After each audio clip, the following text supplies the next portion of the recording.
Perkenalkan, kami dari kelompok 6 dan pada kesempatan kali ini kami akan mempresentasikan hasil proyek yang telah kami buat pada mata kuliah Arsitektur dan Integrasi Sistem. Kemudian di sini ada company profile yang kami gunakan, yaitu Onionwell. Onionwell is a brand established in Indonesia since 2012 in a motorcycle and vintage culture as a spirit and music and art as a soul. The Asian Labels offers a range of original pieces with hand lettering and vintage illustration in a typical US style. Jadi di sini Onionwell adalah sebuah brand di mana dia mempromosikan atau menjual belikan item-item yang memiliki tema motorcycle atau vintage culture seperti itu. Nah, mungkin selanjutnya di sini ada table of content di mana ada beberapa diagram yang sudah kami buat. Yang pertama ada application and user location diagram, kedua ada system use case diagram, ketiga ada enterprise manageability diagram, kemudian ada process system realization, ada application communication diagram, application migration diagram, environment and location diagram, network computing hardware diagram, dan yang terakhir ada processing diagram. Yang pertama adalah application and user location diagram artefak. Nah, application and user location diagram ini menunjukkan distribusi geografis aplikasi, di mana diagram ini dapat digunakan yang pertama untuk menunjukkan di mana sih aplikasi digunakan oleh pengguna terakhir. Kemudian selanjutnya distribusi tempat di mana aplikasi dijalankan atau dikirimkan. Dan yang terakhir, distribusi tempat aplikasi dikembangkan, diuji, dan dirilis, dan seterusnya. Nah, tujuan dibuatnya diagram ini sendiri adalah untuk menggambarkan dengan jelas lokasi bisnis, tempat pengguna bisnis biasanya berinteraksi dengan aplikasi. Dan tidak hanya itu, tetapi juga lokasi hosting infrastruktur aplikasi. Nah, kemudian di sini ada elemen application and user location diagram. Yang pertama ada location enterprise headquarters, kemudian ada location enterprise sites, kemudian ada internal aktor, external aktor, interaction komponen, dan yang terakhir ada application komponen. Di sini bisa kita lihat untuk karena kita menggunakan Archimate, jadi mungkin elemen-elemen tadi agak sedikit berbeda dengan diagram yang kami buat. Jadi di sini untuk main location-nya sendiri atau kantor pusatnya berada di Bandung, store pusatnya berada di Bandung, di mana di Bandung ini terdapat seorang website manager yang akan mengakses produk order site. Produk order site sendiri adalah Onionwell Store.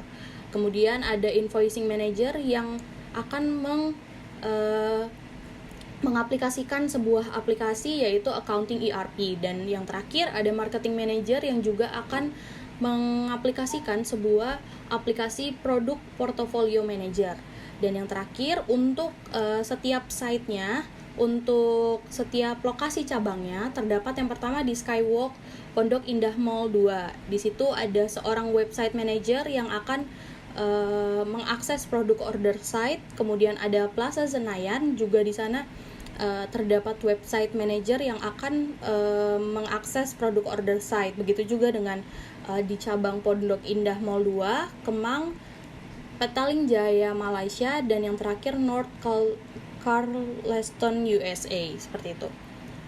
Kemudian selanjutnya adalah sistem use case diagram.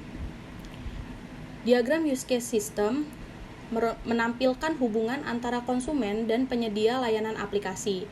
Nah, si layanan aplikasi ini dikonsumsi oleh aktor atau layanan aplikasi lainnya, dan diagram kasus pengguna aplikasi memberikan kekayaan tambahan dalam menggambarkan fungsionalitas aplikasi dengan mengilustrasikan bagaimana dan kapan fungsionalitas itu digunakan. Jadi tujuan dari diagram ini sendiri adalah untuk membantu menggambarkan dan memvalidasi interaksi antara aktor dan peran mereka dengan aplikasi. Nah, seiring perkembangan arsitektur, use case dapat berkembang dari informasi fungsional untuk memajukan detail realisasi teknis. Mungkin di sini ada elemen sistem use case diagram. Yang pertama ada use case, kemudian ada proses komponen, kemudian ada entity komponen, ada internal aktor dan eksternal aktor. Untuk sistem use case diagram ini sama dengan yang tadi, kita menggunakan versi Archimedes, jadi mungkin elemen-elemen yang tadi saya sebutkan sedikit berbeda dengan diagram yang sudah kami buat. Nah, untuk sistem use case diagram ini sama dengan use case diagram pada umumnya, tapi yang membuat beda di sini adalah use case diagram ini harus berhubungan dengan sistem, di mana use case yang ada di dalam diagram yang sudah kami buat ini semua yang berhubungan dengan sistem. Di sini bisa kita lihat ada klien yang akan melakukan beberapa use case, yaitu register, login, order, cancel dan cancel order, di mana untuk register dan login dia akan dibantu oleh entity komponen berupa account. Kemudian ada website manager, di mana website manager di sini akan melakukan use case berupa order, cancel order, dan order status, di mana beberapa use case tadi, sistem use case tadi dibantu oleh entity komponen. Dan yang terakhir ada invoicing manager yang bertugas untuk invoice, di mana invoice ini akan berhubungan dengan entity komponen berupa invoicing, seperti itu. Mungkin untuk diagram selanjutnya bisa dilanjutkan oleh teman saya. Terima kasih. Saya Anissa izin melanjutkan. Yang ketiga ada application communication diagram. Application communication diagram bertujuan untuk menyajikan interkoneksi dan komunikasi antara aplikasi dan komponen sistem. Dalam diagram aplikasi komunikasi nantinya akan ditunjukkan komponen aplikasi serta komponen service dalam diagram tersebut. Diagram ini tersusun dengan komponen interaksi di bagian atas, dan di bawahnya akan ada komponen entitas seperti yang ditunjukkan pada contoh diagram setelah slide berikut. Berikut adalah aplikasi communication diagram artifact dari Unionwell. Dalam diagram ini ada dua aktor, di mana klien sama akun manager. Mereka berdua mengakses website. Sistem mengidentifikasi klien saat proses identifikasi sistem mengambil data di data klien. Klien lalu memulai proses pemesanan produk. Data produk diambil di data produk. Isi dari data produk itu ada penjelasan produk, harga, dan lain-lainnya. Setelah itu, klien melanjutkan order produk. Jika produk sudah selesai dipesan, selanjutnya melakukan pembayaran dan menggunakan pihak ketiga seperti kredit card dan lain-lainnya. Saya Mulki izin melanjutkan. Selanjutnya ada Enterprise Manageability Diagrams. Enterprise Manageability Diagrams ini menunjukkan bagaimana satu atau lebih aplikasi berinteraksi dengan komponen aplikasi dan teknologi yang mendukung manajemen operasional untuk suatu solusi. Diagram ini benar-benar merupakan filter pada diagram komunikasi aplikasi, khususnya untuk perangkat lunak dalam kelas manajemen perusahaan. Analisis dapat mengungkapkan duplikasi dan kesenjangan, dan juga peluang dalam operasi manajemen layanan teknologi informasi dari suatu organisasi. Ini akan mengidentifikasi aplikasi sementara, area pementasan, dan infrastruktur yang diperlukan untuk mendukung suatu migrasi. Misalnya lingkungan berjalan paralel. Di sini telah kami buat contoh dari Enterprise Manageability Diagram yang bersumber dari Unionwell. Jadi ada pertama, user mengakses website dari Unionwell atau Unionwell site. Lalu apabila di versi lama produk akses V1 lalu sambung oleh user access manager, juga user access manager ini mengambil data dari Unionwell unregistered user database, di mana produk akses V1 dan user access manager ini termigrasi dengan produk akses V2, yaitu di versi baru. Lalu di versi baru sendiri, database yang digunakan adalah Unionwell registered user database, namun masih terhubung dengan unregistered user database. Lalu tersambung ke produk akses V2, di mana dalam produk akses V2 tersebut terdapat discounted product site serta aksesoris produk site. Selanjutnya ada proses system realization diagrams. Tujuan dibuatnya dari proses or system realization diagrams ini adalah untuk menggambarkan dengan jelas urutan kejadian ketika beberapa aplikasi terlibat dalam pelaksanaan proses bisnis. Ini meningkatkan diagram komunikasi aplikasi dengan menambahkannya dengan batasan penurutan apapun dan titik penyerahan antara batch dan pemrosesan waktu nyata. Ini akan mengidentifikasi urutan kompleks yang dapat disederhanakan dan mengidentifikasi kemungkinan titik rasionalisasi dalam arsitektur untuk memberikan informasi yang lebih tepat waktu kepada pengguna bisnis. Ini juga dapat mengidentifikasi peningkatan efisiensi proses yang dapat mengurangi lalu lintas interaksi antar aplikasi. Berikut adalah contoh dari diagram proses atau system realization diagrams. Yang pertama terdapat fungsi define portfolio yang terhubung dengan product portfolio manager, lalu login yang terhubung dengan account serta product order site juga yang termigrasi dengan account. Lalu ada manage account yang sama seperti login. Terdapat entitas product order site yang termigrasi juga dengan account.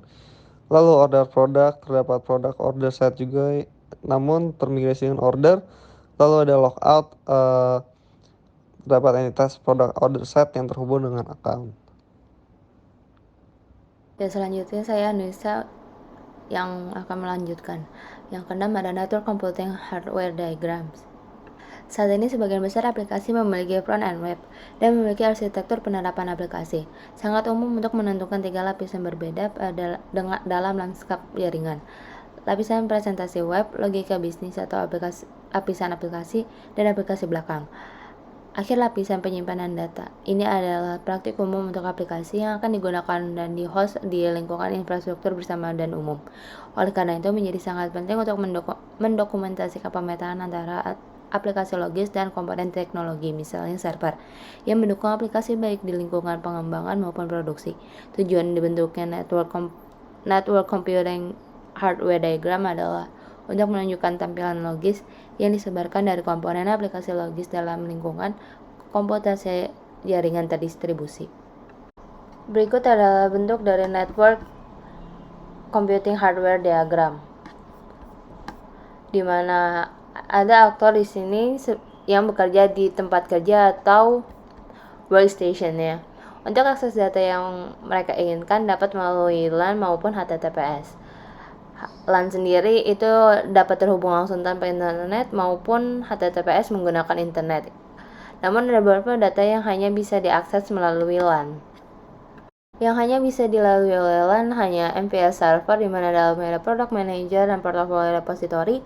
Lalu ada Windows Server, di mana dalamnya ada accounting ERP dan accounting repository.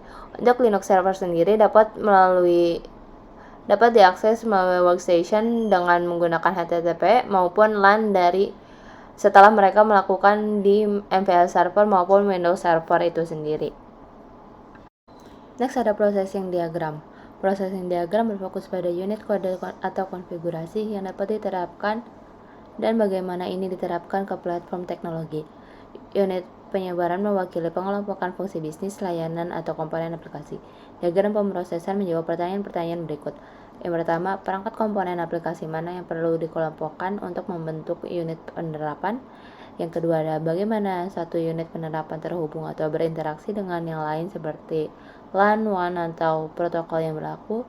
Lalu yang terakhir ada bagaimana konfigurasi aplikasi dan pola penggunaan menghasilkan persyaratan beban atau kapasitas untuk komponen teknologi yang berbeda. Berikut adalah proses sederhana dari pembukaan websitenya. Dan pada proses sederhana kalau mau akses data dalam web service ini periodiknya sekitar 1000 request. Lalu buka website bisa dilakukan restart product dan melihat invoice dengan 1000 request per secondnya. Dia dapat mengambil data produk, client, order, dan credit card. Sekian pemaparan dari kelompok 6, kurang lebihnya mohon maaf. Terima kasih.